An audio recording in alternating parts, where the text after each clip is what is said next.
sabe que um dos maiores presentes que os pais podem dar aos filhos é, sem dúvida alguma, um lar de acolhimento, de amor e a oportunidade de crescerem emocionalmente saudáveis. Na véspera do Dia das Crianças, a gente fala exatamente sobre isso, a importância de uma educação respeitosa. Para essa conversa, eu recebo a especialista em neuropsicanálise, Gabi Saab. Muito bom dia, seja bem-vinda à edição Manhã. Obrigada, bom dia para vocês também. Vamos começar, Gabi, falando sobre o que é uma educação respeitosa de fato. Uma educação respeitosa é aquela educação mais humanizada, que tem acolhimento, que você consegue compreender o lado da criança, consegue entender a situação, a dor, e você acolhe de acordo com aquela situação. E quais são os benefícios que essas conexões equilibradas, se é que a gente pode falar assim, são capazes de promover nessa criança, especialmente, e nessa criança que um dia se tornará um adulto, né? Quais são esses benefícios principais que você pode listar para a gente? Então, os benefícios são amplos, porque você vai desenvolver a personalidade da criança ali, porque o desenvolvimento, ele está ali na primeira infância, até os 8 anos. Então, quando você proporciona um lar acolhedor, com amor, com carinho, com compreensão, a criança, ela desenvolve mais empatia, ela desenvolve habilidades para lidar com vários tipos de situações, com conflitos, e ela consegue atuar de forma mais saudável.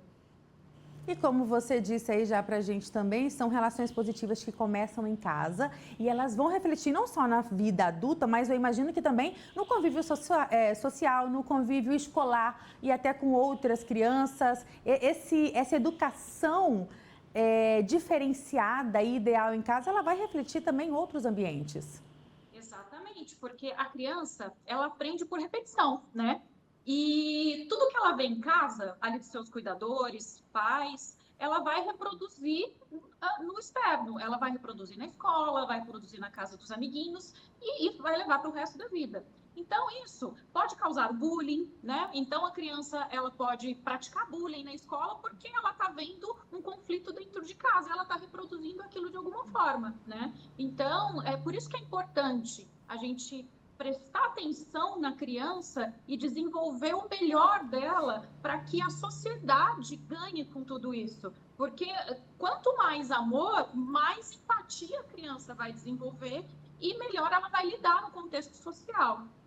E quando a gente fala em abuso psicológico, quais atitudes dos familiares configuram isso?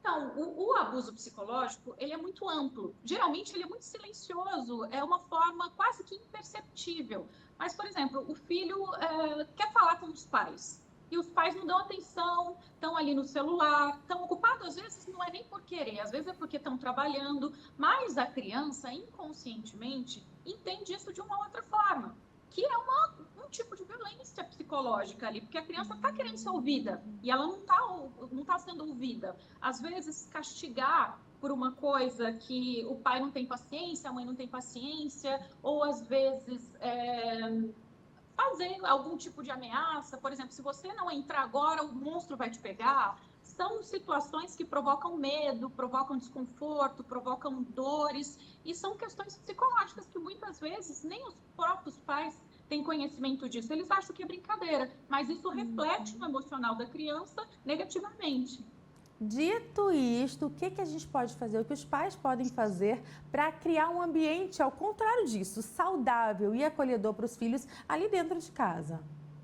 Então, o primeiro passo é ter paciência para entender o contexto da situação, porque nós também temos o nosso inconsciente e também lidamos, às vezes, no automático. Então, a gente precisa ter essa paciência, lidar com carinho. Eu falo que o ideal é você estar na mesma altura da criança para você não se mostrar superior a ela, olhar nos olhos, tratar sempre com carinho, com atenção, ouvir, né, repetir o que a criança está falando, porque a criança vai entender que ela está sendo acolhida naquele momento, que ela está sendo compreendida e assim ela consegue lidar melhor com a situação. E olha, quem está nos acompanhando pode ter acesso a todas essas informações, inclusive no seu livro, né? Fala um pouquinho dele pra gente. Sim, então eu acabei de publicar um novo livro, A Magia da Relação. está aqui até comigo. E o livro tem a proposta de mostrar a história de forma lúdica para as crianças, e inclusive para os próprios pais, né? Porque quando os pais eles leem, eles também estão absorvendo informações, né? E através dos personagens, a história, eles conseguem identificar os conflitos e conseguem absorver essas informações para eles lidarem melhor com a situação do cotidiano, do dia a dia. E isso é uma forma muito positiva, porque o livro é uma ferramenta de educação também, de aprendizado, né? E traz isso de uma forma lúdica e brincando a criança aprende. E a leitura é sempre muito bem-vinda. Gabi, eu quero muito te agradecer a sua disponibilidade, as suas orientações, te agradecer por esse bate-papo tão importante e tão necessário, especialmente nos dias de hoje. Um ótimo dia para você.